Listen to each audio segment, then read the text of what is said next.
বলিউডে যেমন সালমান খান কুটি মেয়েদের মানে মানে কি বলবো, বিদেশি মেয়েরাও পর্যন্ত ক্রাশ। এখন মানে জায়েদ খানের জন্য তো অস্ট্রেলিয়ার মেয়েরাও পাগল হয়ে গেছে, দেখলাম কত মেয়েরা ছবি তুলছে। মানে ও যে এত একটা আইকন, এত হিপ হপ, এত স্মার্ট, এত ড্যাশিং, কি লুক। যখন মানে সকালবেলা একটা নিউজে দেখলাম যে ও যখন অস্ট্রেলিয়া থেকে ব্যাক করছে ভাইয়া, পুরা কি বলবো, মানে হ্যান্ডসাম জিন, এত সুন্দর লাগছে। 6 ফিট একটা ছেলে, ব্ল্যাক কালারের গেঞ্জি পরছে, মাখনের টুকরার মতো পোলা। পোলা তো পোলা নয়, যেন আগুনের গোলা রে, ওরকম টাইপের আর কি জায়েদ খান।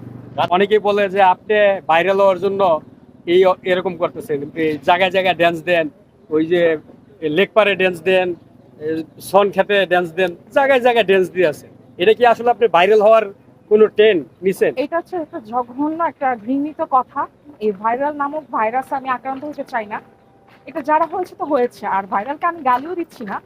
আর কিছু কিছু হচ্ছে মানে ভাইরাল জিনিসটা হচ্ছে মানে অনেক মঙ্গলজনক। দেখা গেছে যে কারো প্রতিভা থাকলে উঠে আসে, যেমন রানু মণ্ডল অনেক প্রতিভাবান ছিল।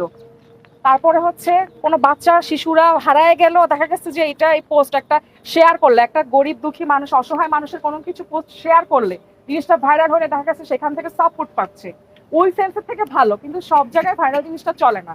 আর যারা এটা বলে আমি তাদেরকে বলবো যে তারা অসুস্থ এবং মানসিকভাবে অনেক ফ্রাস্ট্রেটেড, অনেক হিংসুটে, সেজন্য বাজে ইয়া করে, বাজে কমেন্টস করে। জায়েদ খান তো আমরা পাত্তা দেন, আপনি শুধু জায়েদ খান জায়েদ খান আচ্ছা, এক করেন। মিনিট একটু পজ। আচ্ছা, এই যে জায়েদ খান জায়েদ খান করে, জায়েদ খান, এই যে জায়েদ খানের কুলবালিশ নিয়ে ঘুমান, তার ছবি নিয়ে চুমু খান, বিভিন্ন স্টাইল ভঙ্গিমা করে, কিন্তু জায়েদ খান তো আপনারা পাত্তা দেন না, দূর দূর করে তাড়ায় দেন। তারপরেও আপনি এত জায়েদ খান করেন। এটা হচ্ছে হয়তো বা আপনার মন মানসিকতা, কিন্তু সে এখন তার একটা পর্যায়ে আছে ভাই। সে চাইলে অনেক কিছু করতে পারে না। আমি যদি তার ছেলে ভক্ত হইতাম এতক্ষণে মনে হয় আমাকে ডেকে কফি টফি খাওয়াই দিত, একসাথে আড্ডা দিতাম।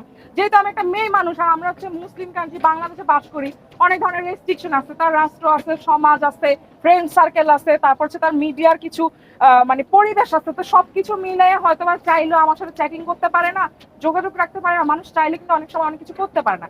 কিন্তু আমি হচ্ছে শাবানা ম্যাম আলমগীর স্যারের যেমন ভক্তরা ছিল 80-র দশকের, তো ওই ট্রেনটা ফলো করে আমি জায়েদ খানের ভক্ত আছি এবং সারা জীবন থাকবো। এটাই হলো কথা, আর অন্য কিছু না। এই যে অনেকেই বলে আপনি জায়েদ খানকে পোষাইতেছেন।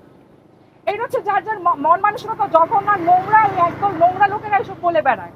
আমি আমার জায়েদ খানকে কতটা যে ভালোবাসি অ্যাজ এ ভক্ত হিসেবে, এটা আমি জানি আর আমার উপরওয়ালা জানে। রিল্যাক্স। রিল্যাক্স। গরিব ঠিক আছে। মতো একটা আইকন, সুপারস্টার জায়েদ খান মানে সালমান খানের একটা ক্লোন। তাকে একটু হবে নাকি মানে খোলা না আগুনের না, ওটা ছাড়া আমি অন্য গান পারি। এই যে শুধু অনেকে